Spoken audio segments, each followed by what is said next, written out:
Aujourd'hui, nous allons voir quelles sont les marques de montres à éviter.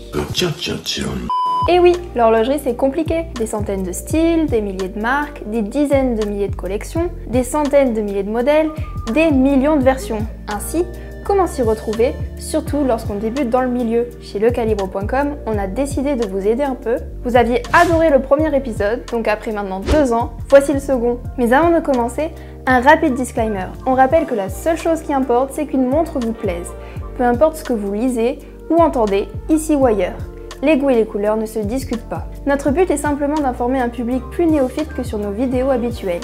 Et si vous désirez en apprendre encore, je vous invite à vous abonner et à suivre nos vidéos en activant la cloche.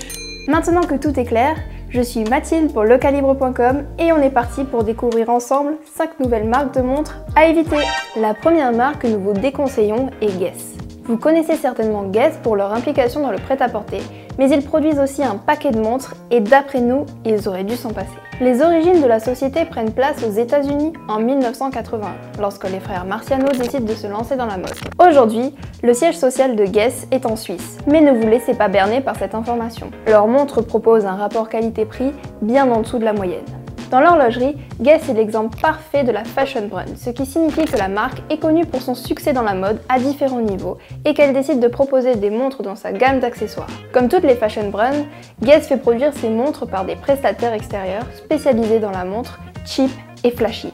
Ces entreprises se concentrent sur la production de montres qui ont l'air de coûter cher en photo, mais qui sont souvent décevantes une fois en main et qui n'ont rien d'intéressant d'un point de vue horlogerie, design, technique, innovation, etc. etc. Sur les montres Guess, tout est fait pour faire baisser les coûts tout en gardant un rendu brillant, faussement élégant. Les matériaux choisis sont de basse qualité, à savoir des alliages bas de gamme pour le boîtier, des verres minéraux à quelques centimes, des bracelets en cuir qui s'usent incroyablement vite, etc. etc.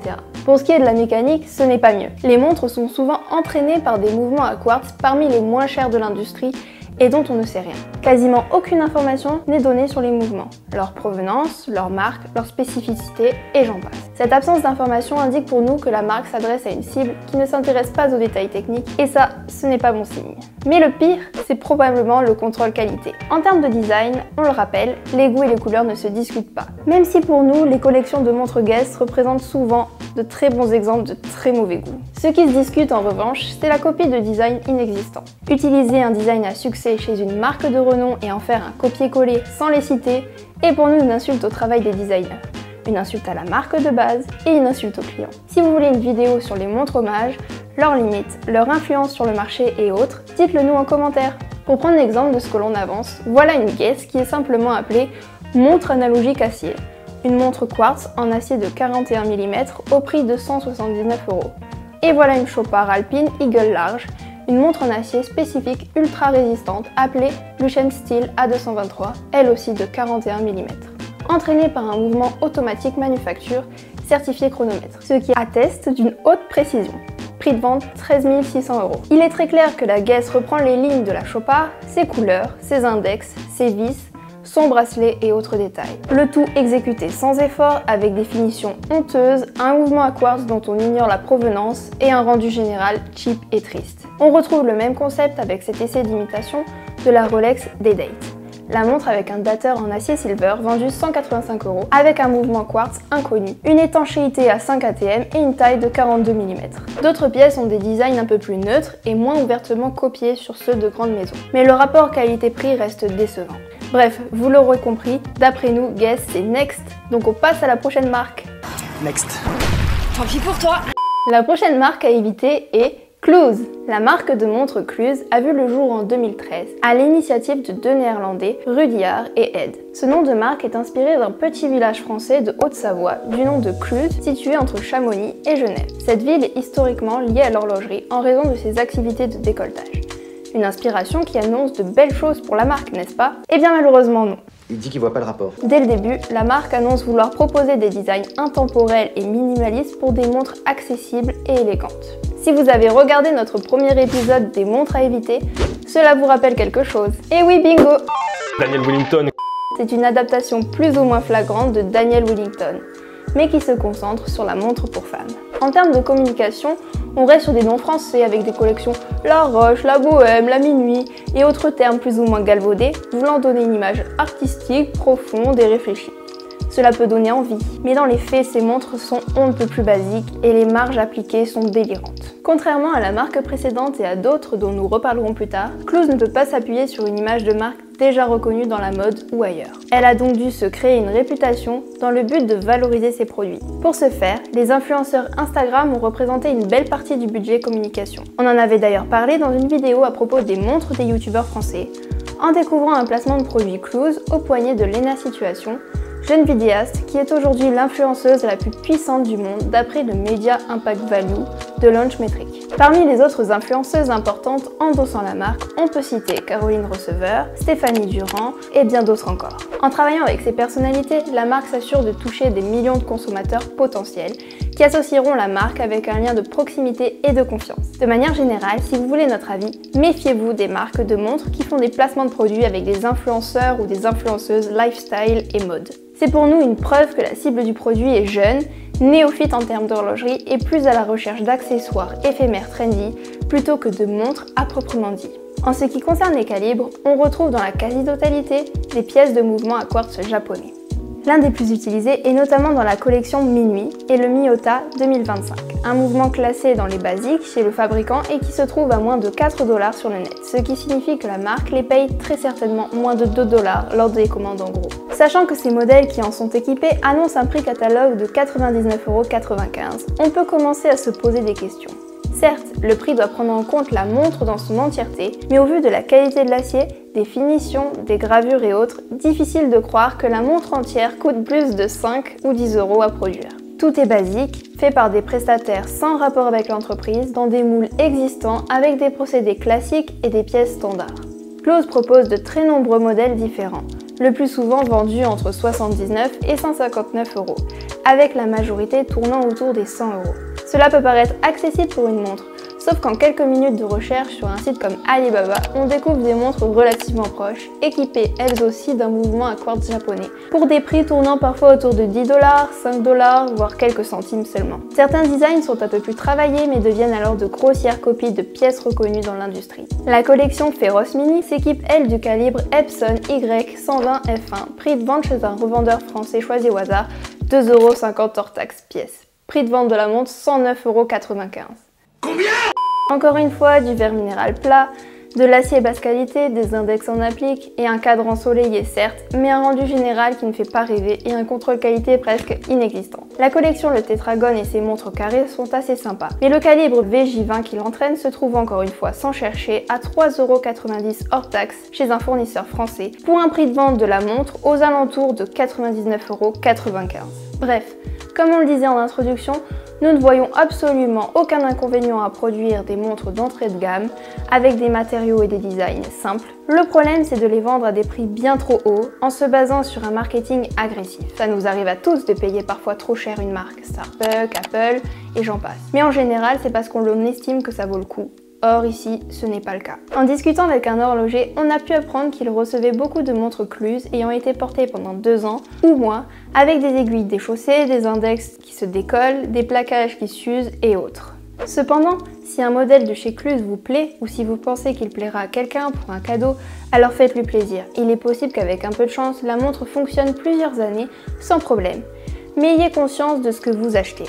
Pour une montre à quartz, basique, rectangle et pop, pourquoi ne pas plutôt aller voir la Casio MQ38UC au prix catalogue de 21,90 €. Pour rester sur du classique en acier, on a également la collection LTP 1303PD pour moins de 50 € et bien d'autres encore. Passons maintenant à la troisième marque à éviter, Fossil. Le Fossil Group fut créé en 1984 par un Texan du nom de Tom Kartsotis.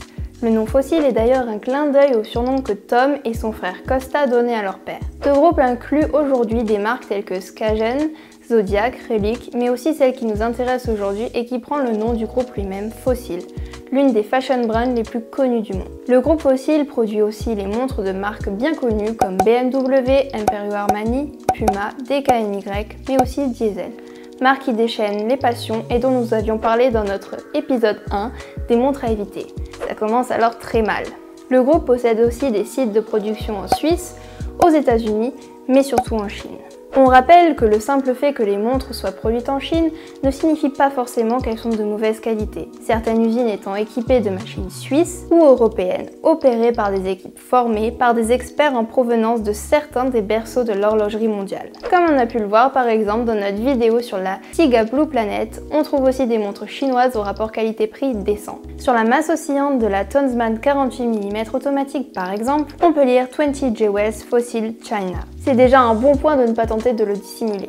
Fossil a aussi l'avantage de travailler dans ses propres usines sur des produits plus ou moins uniques, même si beaucoup de collections sont inspirées de designs de grandes marques. En revanche, le rapport qualité-prix est tout de même rarement au rendez-vous. Pour nous, les problèmes principaux avec les montres Fossil, c'est leur niveau de finition, leur cruel manque de finesse, leur choix de matériaux de basse qualité et leur rendu général très cheap. Et cela n'a pas eu l'air de s'améliorer avec les récentes crises internationales. Dans des lettres officielles adressées aux actionnaires du Fossil Group, on peut lire des informations qui font très peur. Par exemple, dans celle de la fin d'année 2019, revenant sur les performances de l'année, on peut lire qu'une réduction de 20% des coûts de production de leurs produits a été opérée sur l'année. Que cela vienne de matériaux moins chers, de main-d'œuvre moins qualifiée, d'étapes de contrôle qualité supprimées ou autres, ce n'est clairement pas une bonne nouvelle pour les consommateurs. Les coûts de production ont donc drastiquement baissé, mais pas les prix de vente. Lorsque l'on voit la Tonsman 48 mm, automatique à un prix catalogue de 250 $, Fossil devient une marque difficile à conseiller d'après nous. Ceci dit, quelques signes récents semblent montrer que la marque va dans le bon sens. Dans la Heritage automatique, on reconnaît par exemple la Miyota 8215, un calibre automatique 3 aiguilles plus date standard considéré comme un mouvement robuste d'entrée de gamme, très souvent utilisé chez les micro-brands, mais aussi chez des marques comme Sterling ou Invicta. Deux maisons qui font partie de notre épisode 1 des montres à éviter. Oups. Le 8215 coûte entre 40 et 50 $. Le choix du calibre est donc respectable en soi, mais même si la montre semble mieux travaillée et mieux finie que ce à quoi Fossil nous habituait, 280 $ reste quand même un peu excessif selon nous. Fossil est loin d'être la pire marque de cette sélection, mais aucune de leurs pièces que nous avons eues entre les mains ne nous a laissé un souvenir intéressant ou transmis une quelconque émotion. Pourtant pour nous c'est ça l'horlogerie. On retrouve trop souvent des aciers bas de gamme, des ajourages grossiers, des décorations kitsch, des designs bâclés et des rendus qui ne correspondent pas au prix de vente. Pour des montres à ce prix, il est pour nous inacceptable d'avoir des boutons poussoirs au design reprenant ceux de boutons vissés mais qui ne le sont pas, des couronnes qui tournent dans le vide, des index mal alignés ou penchés. En tout cas, lorsque l'on sait que pour 160 €, on peut s'offrir par exemple une Orient Bambino automatique qui a une histoire, un mouvement manufacture fiable et une réelle valeur horlogère, le choix est pour nous très vite fait. D'ailleurs, le lien est en description et on mettra tous les autres liens des alternatives qu'on vous propose. Passons maintenant à la quatrième marque avant de finir sur ce qui est selon nous les pires montres à acheter. Donc revenons à cette avant-dernière marque qui est Movado. Movado signifie en mouvement en espagnol, mais c'est aussi le nom d'une marque de montres américaine créée en 1881 à La Chaux-de-Fonds en Suisse par Achille Dittelsheim, alors âgé de 19 ans. Il décida d'engager 6 horlogers locaux et de se lancer dans l'aventure horlogère. À une époque, Movado produisait des montres de qualité et certaines pièces comme la Movado Museum ont fait du bruit et ont marqué le secteur. Dans les années 60, Movado collaborait avec Zenith.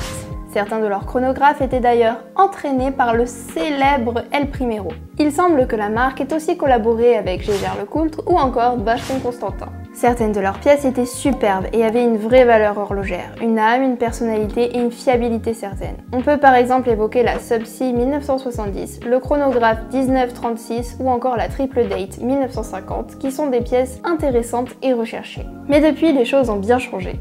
En 1993, la marque fut vendue à Gedalio Greenberg qui a fondé le Movado Group. À l'instar de Fossil, Movado est un groupe qui inclut différentes marques et qui fabrique des montres pour des maisons comme Scuderia Ferrari, Tommy Hilfiger, Hugo Boss, Lacoste et autres. Le point commun de toutes ces montres, à votre avis? C'est de la merde. Elles pourraient toutes faire partie d'un épisode de cette série de montres à éviter. En découvrant que Movado s'occupe de produire les pièces de toutes ces marques qui proposent des montres parmi celles au rapport qualité-prix les plus désastreux de l'industrie, il est logique de s'inquiéter de la qualité des montres Movado elles-mêmes. Deux derniers points qui nous font peur, le groupe Movado s'est séparé de Piaget en 1999, maison hautement respectée dans le très haut de gamme horloger, et a acheté MVMT en 2018, une start-up créée en 2013 qui suit l'exemple de Clouse ou de Daniel Wellington en proposant des montres décevantes basées sur des modèles standards en provenance d'usines bas de gamme en y ajoutant un marketing agressif basé sur une grande partie les influenceurs et les réseaux sociaux pour créer une image de marque faussement qualitative. C'est nul! MVMT annonce de proposer des accessoires premium trendy et vend des milliers de montres par an à un prix moyen entre 100 et 150 euros pour un coût de production unitaire qui d'après nous ne dépasse pas les 5 euros. Ah! Des années après son changement de propriétaire, la marque s'est concentrée sur des montres Swiss made à quartz vendues environ 400 euros, pour des pièces en plastique au design douteux et plus de 1000 euros pour celles en acier. Concernant les montres automatiques avec par exemple Red Label, on retrouve le même constat que pour Fossil. Les descriptifs de montres indiquent simplement mouvement automatique suisse, sans plus d'informations. À travers le fond de boîte transparent, on peut en revanche reconnaître un ETA 28242. Ce mouvement automatique suisse est très utilisé dans les montres de différentes gammes en fonction de son niveau de finition, de précision, etc. etc. Celui que l'on retrouve dans la Movado Red Label semble être la version la plus basique qu'il soit, sans décoration ou autre. Cette Red Label annonce un prix catalogue de 1595 euros. À titre de comparaison, chez Hamilton, la Khaki Field automatique 38 mm est équipée du H10, un mouvement développé sur la base du 28-24-2, upgradé à 80 heures de réserve de marche. Cette montre fiable à l'esthétique réussie, à l'histoire forte et en provenance d'une marque respectée à un prix catalogue de 645 euros. Et ce n'est qu'un exemple parmi tant d'autres. Comme pour les autres marques du groupe, Movado ne fait pas de montre pour les amoureux d'horlogerie. Et pour nous, c'est bien dommage quand on connaît l'histoire de la marque. Malheureusement, aujourd'hui, c'est plus pareil. Utiliser un nom reconnu pour vendre des montres bas de gamme bien trop chères est une technique très utilisée dans l'industrie. Movado fait souvent partie des marques les plus détestées des connaisseurs. Et c'est d'après nous, en partie à cause de cette tentative d'escroquerie, utilisant un nom autrefois respecté et respectable dans l'industrie pour vendre des accessoires bas de gamme trop chers des décennies plus tard. Et enfin, Here I come. Oh, here I come. la pire des marques de montres à acheter est Versace. Avant de commencer, je vous montre juste la collection Icon Active. Franchement, ai-je besoin de rajouter quelque chose ? Bon, en 1978, Gianni Versace décida de se lancer dans la mode de luxe et créa une marque éponyme, Gianni Versace SRL, plus connue sous le nom de Versace. La marque de Milan fut grandement respectée dans le monde de la mode internationale. Mais dans l'horlogerie, c'est une toute autre histoire. Dans la même idée que pour Guess ou autres marques de mode qui proposent des montres, Versace utilise son image de marque pour surévaluer ses montres, ce qui donne des rapports qualité-prix totalement déplorables. Ici, on rajoute encore une fois des designs grossiers et vulgaires, du ouvertement faussement brillant et une surutilisation du logo et des emblèmes de la marque pour des pièces qui piquent les yeux et qui ne représentent aucunement l'image de l'horlogerie. Pour prendre un exemple, voilà la Versace logo Halo. Cette montre en acier est entraînée par un mouvement à quartz suisse Ronda 762-2 à 2 aiguilles. Chez un fournisseur italien choisi au hasard, ce mouvement coûte 13,50 €. La montre en acier avec une résistance à l'eau de 5 ATM est vendue 550 €. Son bracelet cuir apparaît comme bas de gamme, même en photo. Les finitions de son boîtier sont simplistes et inintéressantes. Son cadran veut uniquement mettre en avant le nom sur un fond usiné aux différents rendus faussement travaillés. Le tout fait office d'une absence totale d'effort, que ce soit en termes de matériaux, de rendu, de mécanique ou autre. Chez Seiko, pour moins de 200 €, on peut s'offrir une belle montre en acier de 30 mm avec un design original, d'une marque historiquement reconnue et proposant des produits robustes et fiables. La montre, la Medusa, est en acier doré. Entraînée encore une fois par le calibre à quartz Ronda basique, propose un cadran avec une représentation en relief de la tête de la méduse, chère à la marque, et annonce un prix catalogue à 1250 €. Une honte. Versace est mis sur le tape à l'œil, les inspirations maladroites, les designs faussement provocants et les mouvements bas de gamme pour tirer les coups vers le bas, tout en proposant des prix exorbitants.